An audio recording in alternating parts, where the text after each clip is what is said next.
Hey Atarians, 7800 Pro Gamer here, and I've acquired a lot of stuff over the last week or two, and thought it'd be cool to open it all here on the channel for you guys.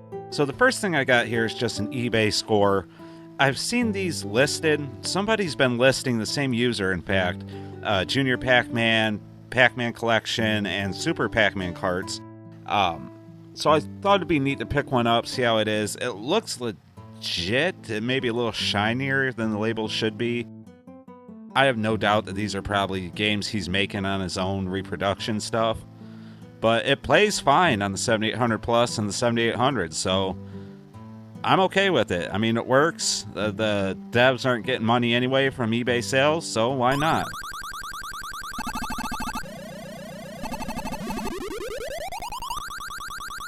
But moving on here, I got this from GoodDealGames Homebrew Heaven. It's a good, trustworthy website. It's something that they only had 75 copies of, and they actually sold out. This is the owner of the site's personal copy of Super Cobra. It's a Robert De Crescenzo game that was hacked by, I believe, Gambler to have different graphics. But Super Cobra ain't bad. It's a lot easier.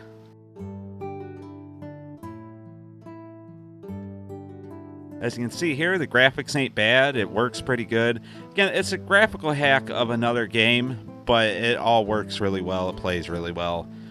Not a bad pickup. Hopefully more become available in the near future.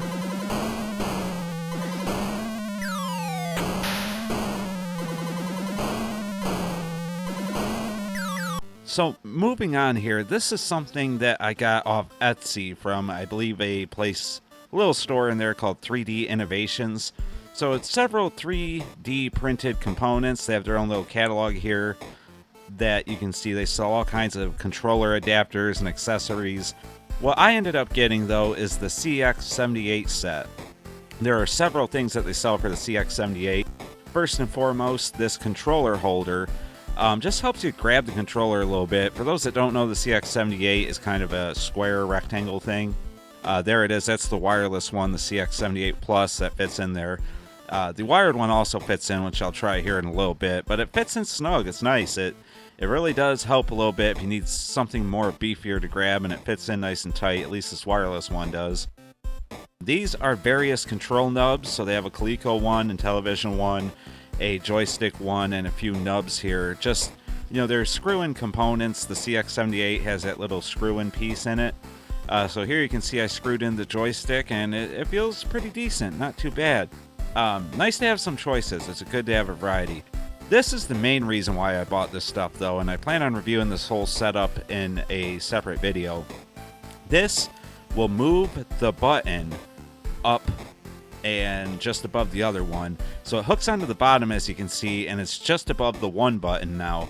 And there's a little lever there that kind of hits the button, so when you press it, you're still pressing the number 2 button, or number 1, I believe. I'm sorry, I had those backwards. Either way, it doesn't do exactly what I wanted it to, but it's fine. The wireless controller fit in better. This wired controller does fit, but you can see the cord is causing it to sit crooked in there. So I believe the wireless controller is the one that they intended it for, but they do have a cutout for the cord. It's just not big enough. Overall, first impressions wasn't bad. This is the big one, guys. I've been anticipating this. I've been talking to Opcode for a while, and I was able to get these games to review on the channel. There will be a review here very soon, probably in the next video. But first impressions, pulling them out of the box, they are much bigger than I thought they would be. They are bigger than a normal Atari 7800 box. They're thicker, they're wider, they're just all around bigger, and it's made of thick cardboard, and it's sort of a book layout. So it has two magnets, I guess, holding the flap on there, and you lift the flap up, and you get to the game. But all the printing and stuff, it looks shiny on here, but it's actually more matte in person. But you can see that everything fits in there nicely. The manual sits on top. The cardboard is very thick. The magnets are strong. They hold real tight. The manuals are color. They look nice. I mean, I am very impressed by this Opcode release and how premium everything feels. Now, as for the printing and the design, everything looks good to me. As other people have stated, it looks like the original 7800 box designs and stuff, and that's fine. The cartridges definitely are not. They're all a translucent. This is sort of a lime green, and this is Uni Wars. This is one of the games that was previously on Atari Age, as they all were. I wasn't as excited for this one as the others, but Uni Wars is a very unique and different space shooter, something that I had never played before the 7800, but it's very different, and if you've never tried it, it might be worth giving a look.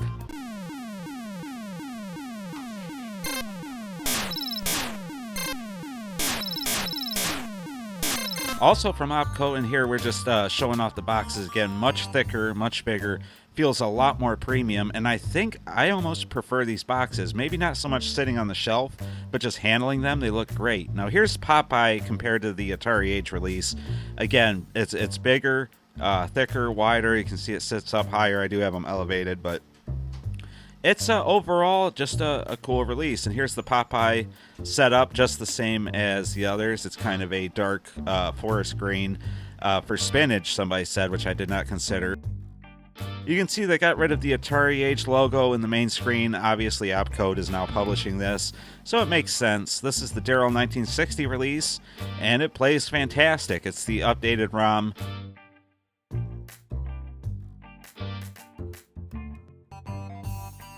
For those that don't know, the original ROM, you could not get the extra points on this level with the music notes, but this is the updated one where you can, in fact, get those points. So overall, it's a great game, one that I think all 7800 owners should have, and now you can.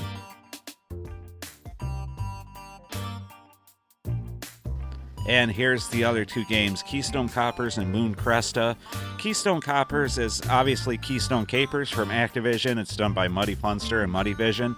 Everything, once again, looks great. It has kind of a red translucent shell. And again, I'm just so impressed by these Opcode releases.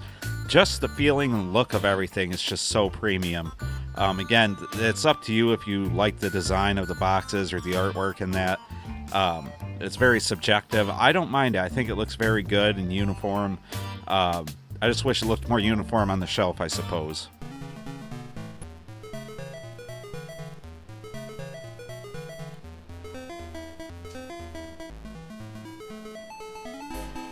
And of course, we have to open up Moon Cresta here. Similar to the others, it's a nice blue color. I really like this color. I hope he uses it more often. Moon Cresta is a really hard game. It is not a game that I am very skilled at. I have a lot of trouble getting anywhere in this game. You have 3 ships. First one shoots it's small in size, shoots 1 bullet. Second one's medium in size and shoots 2 bullets that are close together. And then the third are far apart. This package was the last one that came. I actually got an Atari package, but this is from Songbird Productions. I've been anticipating this for a while. It's Wyvern Tales. Now this is the RPG for the Lynx. It's a JRPG. The box looks very Lynx-esque. I was so excited I didn't even put on a shirt. Look at that. But you get some goodies in there, a sticker and whatnot. The cartridge looks awesome. Looks so good. Lynx carts are awesome. The manual is black and white, but it's very glossy, very nice feeling. And here's the game itself. I've tried it for about 25 minutes or so.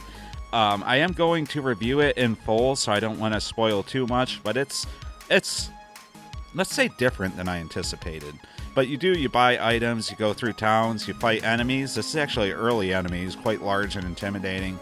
But overall, it's a JRPG for the Lynx, and it's pretty well done. You have a magic system, as you would expect.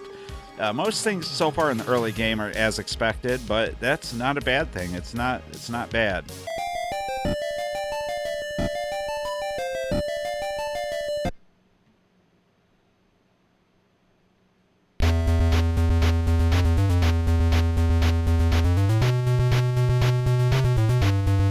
Alright guys, and if you like this video, hit like and subscribe to see the reviews on all these products. This is just a quick unboxing and some thoughts as I open things up. I hope you enjoyed it. Also, for those who don't know, I am live streaming Adventure of Samsara.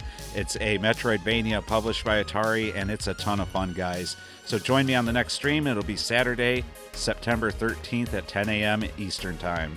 Thanks a lot, Atarians, and I'll see you in the next one.